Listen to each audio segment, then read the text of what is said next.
Morning, folks. Thanks for moving around. You guys can have at it. What do you make of the deal with China and what it means for canola producers in Manitoba? We've been asking in Western Canada, certainly our government here in Manitoba, for an off-ramp for these canola tariffs. So to see some progress here is welcome news for the ag sector. The ag sector is massive, right? It's a huge part of the Canadian economy, huge part of our Manitoba economy. So that's welcome. The Prime Minister has called for a meeting with us as premiers today at noon, and so I'll be participating in that to get more details about the overall trade deal that they arrived at, and to ask what's the situation with pork, because that's a big part of our economy here in Manitoba as well. I watched the Prime Minister's press conference, didn't see an overt mention of pork, but then at the same time, vague wording too. So anyway, we need to get some more details because we need to see the pork tariffs taken off as well. Doug Ford is upset about the EV tariffs on Chinese vehicles being lifted and feels it's not worth the trade. Do you agree with him, or do you think there's room to lift the EV tariffs? Well, we've been clear here in Manitoba, and what I would say to the Ontario auto worker is there is time for us to support your industry. And I just encourage folks in Ontario, including Ontario farmers, to remember this is a real impact today that we're facing with the Chinese tariffs on agricultural products. The impact on Ontario auto workers is something we're being warned about. We got to take seriously, but we got a bit of time, I would say. So can we address the real impact that we've already been paying on the ag sector here in Western Canada, while also putting together a plan to support the Ontario auto worker? I think we can. Just moving back to pork for a minute, what? Yeah. I mean, you said no overt. I didn't see anything, hear anything on pork whatsoever. All I meant with the overt was like in a few spots there was like on ag products, which leads you to believe maybe pork, anyway. But yeah, no, I agree. There was no mention of the word pork. What is your understanding? I mean, pork is largely the biggest deal, Quebec, Manitoba. Canola is obviously Manitoba, Alberta, and Saskatchewan. Yeah. What are the issues that need to be resolved with the Chinese that you've been briefed on so far going into this meeting? Well, I think you know all the issues, right? I mean, with pork in particular. Why would pork be something they could not read? Why, to your knowledge, would pork be something that... I don't know that it is separate from all the other issues. So that's why I'm looking to this noon meeting today to get more information.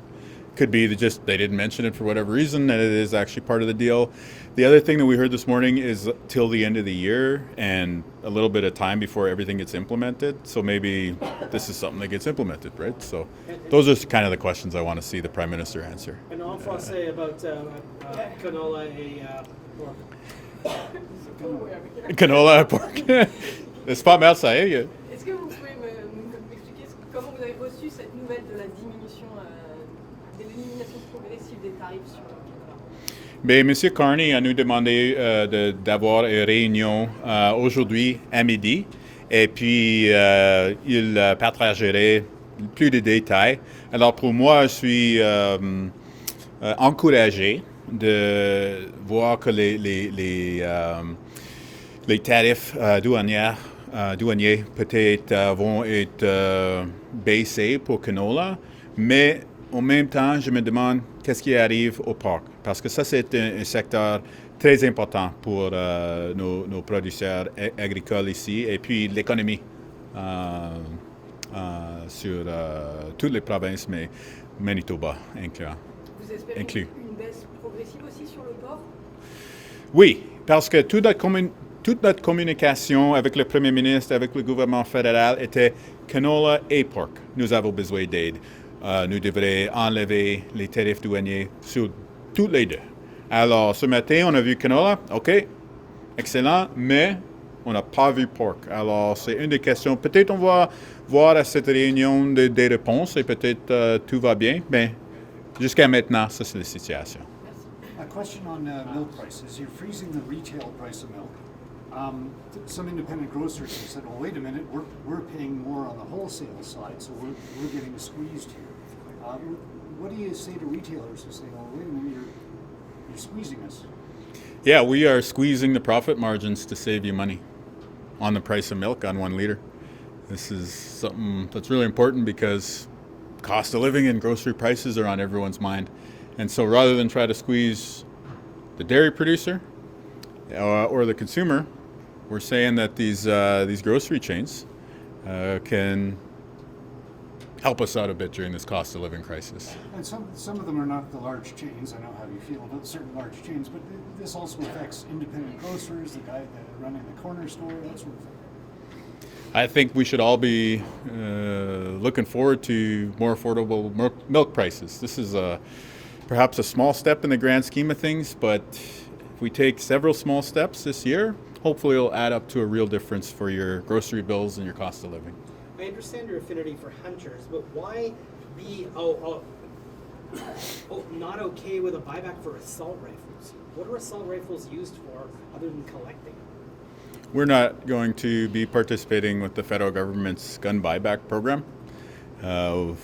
They've done some back and forth with our justice officials. We just, for a number of reasons that I think our Minister of Justice has spoken about, we're not really going to play ball with him on that. But assault rifles? Really?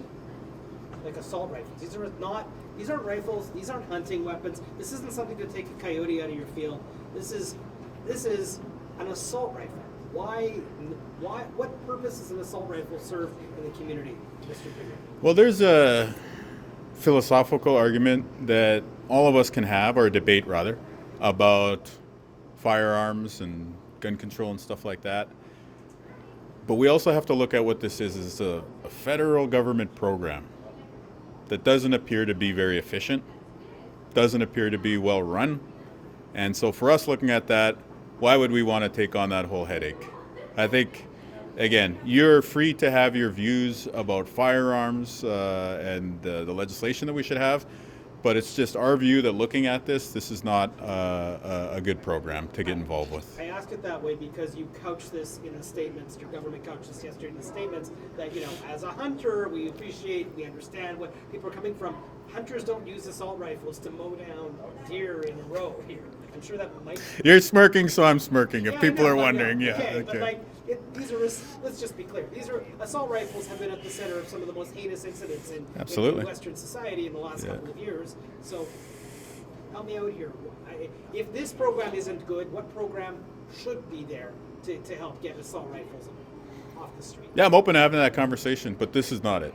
And that's the program that we're being presented with. Would you support removing assault-style weapons from Canadian businesses and individuals?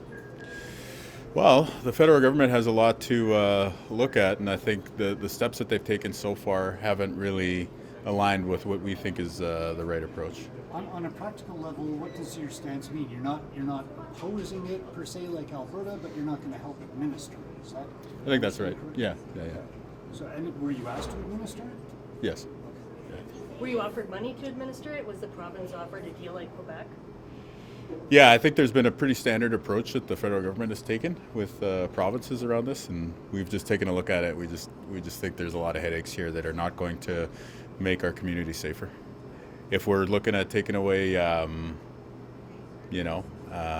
weapons from criminals, from people who are causing violence in our streets, I'm all for that. But this program doesn't look like it's going to achieve that end. Instead, it's going to create other issues around administration and cost. Premier, you've brought together more than 500 teachers, educators here today to talk about AI. What is it that you're wanting people to take away from this gathering and the questions they should be asking themselves? Well, I think educators have done a great job preparing our kids, not just for jobs, but what life is going to be like in the society. We can think about Orange Shirt Day, or we can think about Holocaust education, or we can think about, the core reading, arithmetic, collaborating with other students. These have all been really, really positive for people in Manitoba over the years. Now our society and economy is going to be changed in a huge way by artificial intelligence, and I think these same people who've helped us negotiate other societal changes are really well positioned to help us prepare for this technology change. And so I saw a room full of educators, school leaders here, and that fills me with a lot of encouragement that we got the right people thinking about what is going to be a very, very important topic for our economy and society. Are you wanting people to start thinking about infrastructure in Manitoba and what hosting servers, what that might look like here? Is that a conversation to start? Well, I read a dystopian vision in the Free Press today, but setting that aside, we made clear in the Innovation and Prosperity Report that we should be getting in the game when we're talking about having compute here in Manitoba, but it needs to work from our perspective and needs to work with our values. Manitobans care about our water, care about our environment, and so maybe the huge mega data centers that we've been seeing in some parts of the US that are driving up electricity rates and impacting drinking water is not what we want to see in Manitoba. So we're looking at it, but we're trying to be very, very conscientious about if we pursue data center projects in Manitoba, that it works with what Manitobans want for the future, and it works for Manitobans right now. When's your data center announcement coming? The one that we were expecting in December? I don't know what you're talking about, Bartley. You do know what I'm talking No, I don't know what about. you're talking Absolutely about. know what I'm talking about. I think I I am certain teased. you do. I think I teased State of the Province, where we were very happy to announce the Crown Indigenous Corporation at that event. Okay, Any so other when is that data center? Is that something that the province is you are still working on in some capacity? Well, since the release of the Innovation and Prosperity Report, we have been looking at data centers, and that means hearing a lot of proposals, including some that you've reported on, but it also means setting up the framework. Like, how do we evaluate all these things, the different considerations people have? Is this going to keep our drinking water safe? Is this going to be workable with all the other electricity needs that we have? What about data sovereignty? So we're designing that structure too. So for the current proposals that we have, future proposals that we might get, or maybe we go to the market and ask for proposals in the future, we'll have a criteria for deciding on them. And as you mentioned, that one that I did report on down in Ildeshane, they want to build their own natural gas plant. As a policy position, is this government okay with data centers building their own natural gas plants to fire them? Now, some commercial industries are run on gas. The glass plant that is no longer on the table for the solar glass plant for Selkirk was going to burn natural gas to fire, to give them electricity. Are you okay on a policy position for data centers to build their own gas plants? It's a hypothetical. We haven't received a It's a serious policy pitch question. with Sorry to cut you off. that. It's not a hypothetical. I'm asking a question as a matter of policy. A hypothetical policy. It's not a hypothetical policy. Yeah, it is. What is the position of this government about data centers running on their own natural gas? One of the real competitive advantages that we have right now is we're one of the few jurisdictions in North America that has surplus power this year and next. And it's hydroelectricity. Le petit peu. Un petit peu. Yeah. Nous avons plein d'électricité. There's not that we have. If you go through Manitoba Hydro's list of hookups, a lot of those things are hypothetical. They have a list of 20 major industries wanting to hook up, and they don't even want to say, yeah, let's not debate this here. But if we go through that list, a lot of them are like, they don't exist unless the government gives them money. You know what I mean? Do you have that list ready for me? I'm not going to share it with you because I know you got your own sources, and I'm going to make you do your work as a reporter and get it yourself. But if you go through the list of hydro projects that are real, investment ready, shovel ready, we have surplus power this year and next year.